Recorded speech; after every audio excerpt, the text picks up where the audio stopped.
เหมยสุงค่ะมื้อนี้เป็นวันที่6เดือนธันวาคมที่10ปี2025เป็นวันจันทร์ในตอนในข่าวใส่หมอหอมมีข่าว2ตอนที่มาเปิ้นเผาค่ะ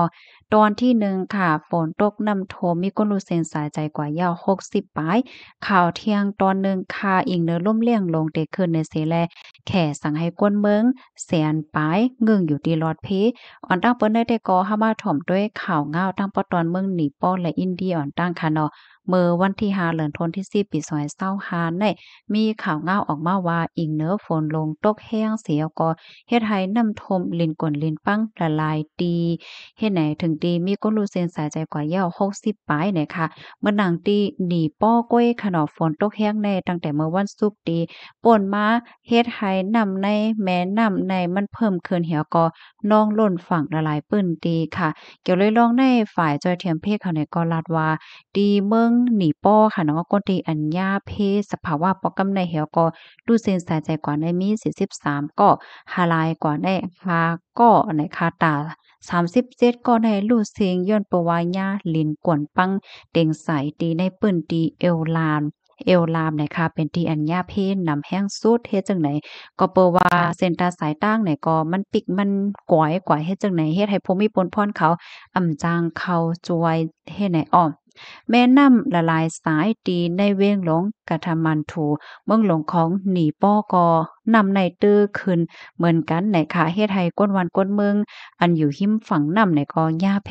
นำโทมในค่ะเนาะถึงตีภูมิพลพ่อนเขาในก็เลยส่งเจ้าหน้าที่ฝ่ายจอยเทียมนะคะมาจอยมาเทียมปันก้นวันก้นเมืองปยก็เอาเฮลิคอปเตอร์ว่าคือว่าสั่งว่าเฮ็ดจังไหนมาจอยป้าเฮ็ดไหนค่ะอ้อ ลองตั้งอันลิ้นก่นลิ้นปังเตงใส่เส้นตาสายตั้งว่าสังว่าเฮ็ดจังไหนก็มันก็เฮ็ดให้เตื้อเคิกลองกว่าลองมาลองเข้าจอยเทียมกันหรือเสนั้นก็เตื้อเคิกป้าคือหมินค่ะเนาะลองขึ้นลงเฮือหมินเฮ็ดให้ก้นออกตาปลายตั้งหลายปากก็เนาะกำปั้นนำได้ก็เป็นก้นดีอันกว่ากว่าป้อยค่ะเนาะป้อยหลูต้านจอมศาสนาจอมหนังศาสนาฮินดูนั่นแฮวก็เต็บบ่ขอบ่เคินที่ออกข้าวตั้งไหนก็ ข้างขำหกทบลองตั้งอย่าเผิดกันไหวเฮ็ดจังไหนค่ะตอนตาที่ในเมืองอินเดียก็ตรงหน้าหนังนั้นไหนข่าวอิงเนอฝนตกมาหลายขึ้นหลายวันแลเฮ็ดให้น้ำป่าในไหลเข้าท่วมแลลินกวนลินปังนาหลายปื้นตีเตอเคอเคินเยและโครงสร้างปื้นฐานตีในใจเมืองแบงกอนปอดวันตกค่ะเฮ็ดให้มีคนรู้เส้นสายใจกว่าที่เอสุดมันได้เศร้าก็ปยกดีในเว้งดาจีลิงเป็นปื้นตีอ่าปื้นตีในกองหญ้าเหมือนกันเฮ็ดให้เขาเกี่ยวเลยร้องในอันเป็นผู้นำอินเดียเนี่ยก็ลาดว่า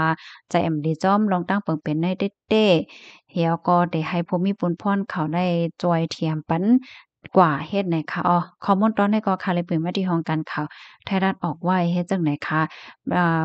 เป็นเพศสภาวะไหนคะอ้อพี่น้องค่ะเพราะว่าเฮาค้ามาด้วยเพศสภาวะมื้อเดียวได้ก็หลีโกนะคะเนาะว่าที่ไหลตั้งไหลก็ยาวไหนนะ เมื่อกูบอกแน่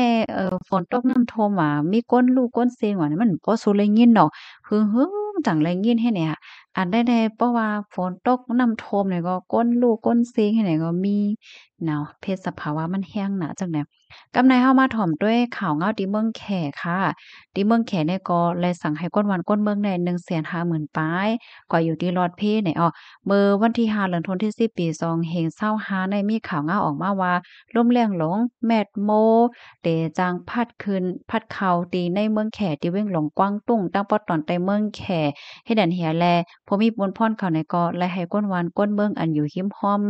ฝั่งน้ำอันจังเป็นเพนั้น150,000เหงก็เงื่อนกว่าตีลอดเพเฮ็ดไหนคะอ้อห้องการฝ่ายฟิล์มฟ้าราศีเมืองแขลาดว่าลมแรงลงได้ตั้งแฮงมันในสูงสุด1ปาก51กิโลเมตรต่อ1ชั่วโมง จังไหนออกคาล่ำว่ามันได้ขึ้นฝั่งในพ้องเต็งขึ้นของวันที่5น่ะนะจอมข่าวคืบหน้าได้กล่าวคำไปเลยด้วยค่ะนะเมื่อป่นมาหลายชั่วโมงได้เฮ็ดไหนตั้งฝ่ายเมืองแขกเขาเนี่ยก็ไล่ฟังเตือนถึงบันก้นวานก้นเมืองเป็นจั้นสีเหลืองกำเหลียวเหย้าแต่เลยว่าเป็นจั้นสูงสุดก็วันไลนั่นขนาดมันจังเป็นแห้งหน้าเนี่ยก็อยู่ไว้ที่รอดเพก่อนแลเฮ็ดไหนเมื่อหนังตีเว้งไหหลำ ในก็อยู่ในเส้นตั้งล้มแรงลงในก็เหมือนกันค่ะเขาก็เลยสั่งเกิดยกเลิกอันเป็นเล่เฮอหมินค่ะเนาะเที่ยวบินเฮอหมินอันเข้าออกมินขึ้นมินลงว่าสังว่าเจ้าในเหย้าหรือสินั้นก็กล้าต่อส่งโฮมป้าถึงอันโรงการโรงงานหมางตีหมางตั้งและเจ้าในเนี่ยก็เลยสั่งเกิดสั่งปิกไว้ย้อนเปิงไม้ใจลองห่มลมเฮ็ดจังไหนเหมือนจังหนังที่เว้งหลงกว้างตุ้งเนี่ยก็เลยเอาก้นวันก้นเมืองแน่ก็อยู่ไว้ดีหลอดเพเฮ็ดจังไหนค่ะเหมือนหนังที่มาเก้าก็เหมือนกันค่ะเป็นซ้ำว่าอยู่ไว้ในเส้นตั้งอันต่อหน้ากำซื้อตั้งล่มแรงลงบ่ในเสตาเขาเนี่ยก็เลยสั่งกึดยกเลิกการเรียนการสอนและลองตรงลองหนึ่งมาเจอหมางลวงให้ไหนก็เปิ้ว่ามั่นใจและตั้มใจลองฟิงฟ้าราศีเนี่ยค่ะฝ่ายลมปองจึงเขาเนี่ยก็ลาดว่าฟังสตินำหน้าก็ฝนตกก็น้ำท่วมก็หญ้าเพสภาวะว่าไหนออกคอมมอนตอนในคาเลยปีมาที่ห้องการข่าว CNA ออกไว้ค่ะในตอนได้ก็มีข่าวเงา2ตอนได้เนี่ยค่ะออกกำในค่ะได้ย้อนมาอ่านตั้งหันถึงพี่น้องผู้ถมรายการเฮาเนี่ยค่ะถอมกันอยู่ที่ไรพองต้องตักกันมาไล่เนี่ยค่ะค่ะได้ย้อนมาอ่านที่อันพี่น้องเฮาค่ะแต่มาในคลิปวิดีโอเปิงเป็นหลากหลายลองปอดตอนกลยุโรปเฮ็ดไหนค่ะเนาะปีเฮาเตรียมมาว่าเขาจามเคิงเขาเขาแข่งเคิงเขาเอามือเหลียวว่าเคิงกองราชาได้ก่อเป็นหือก่อหันกันเหย้ามังกันอยู่แค้น3ผีปลายเหย้าไปออกลายสังมือเหลียวในเขาทางใหญ่เมืองแขหันเขาว่าไหนไหนเนาะหันเขาว่าไหนไว้อยู่เพราะว่าเมืองแขได้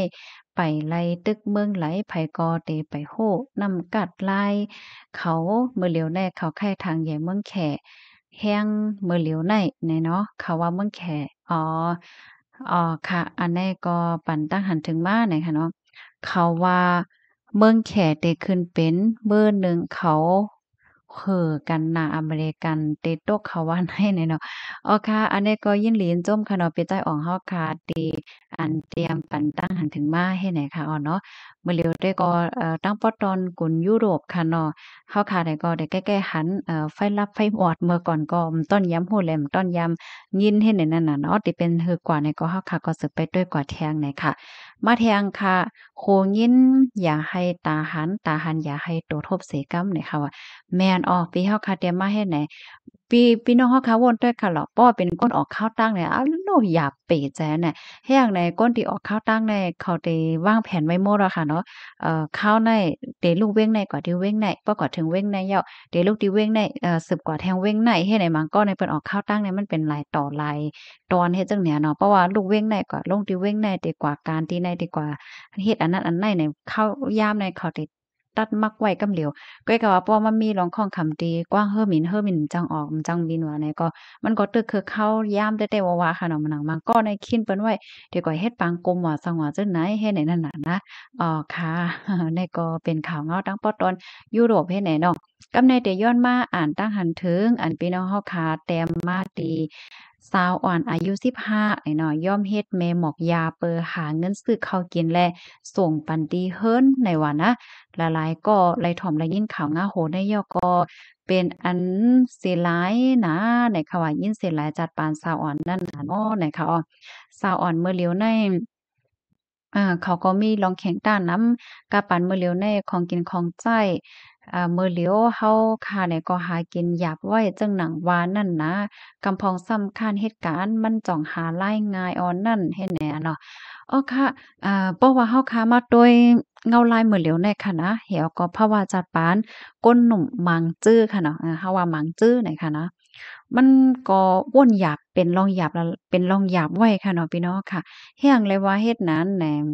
บางก้อในเขาก็แลบเต็มไข่เฮ็ดเนาะก้อยกะว่ามีตั้งเลิกเฮ็ดเนี่ยเหมือนหนังตัวอย่างเปิงแต่งมันในที่เมืองเฮาเฮ็ดจังเนี่ยเนาะตาได้เฮ็ดการเฮ็ดงานการงานก็หายากการเรียนการหังนี่ก็มันก็เตอะเคิงหมดค่ะเนาะเพราะว่าเมืองสุกไหนๆมันก็ตุ้มเตอต่ออาณาการ อ่ากวนแหน่นำแห้งหนาเฮ็ดจังได๋นั่นน่ะมันก็ในไผๆก็ใครมีภาวะจัดปานตีหลีเนาะใครเฮ็ดเหย้าใครเฮ็ดการตีหลีใครเฮ็ดการอันหลีว่าหั้นว่าเฮ็ดแหน่นั่นน่ะก็น่ะว่าซ้ำมีตังเลิกแต่ได้หาได้เงินก็ง่ายมันหยาบหลายเมี้ยวเฮ็ดแหน่เนาะมันก็ได้เป็นเฮ็ดแหน่มันก็มันก็บันดาหันถึงเฮ็ดไหนนั่นน่ะ มันก็ว่าคานเหตุการณ์โย่ให้แหน่พี่น้องค่ะลูกหันถึงจึงหือให้แหน่เนาะค่ะยินจมนำค่ะเนาะรับถอมยอหันเตือนจึงหือก็ต้องตักมาลัยค่ะย้อนให้อยู่เลยกินหวานในรอดเพศกันค่ะเนาะเหมยสงค่ะ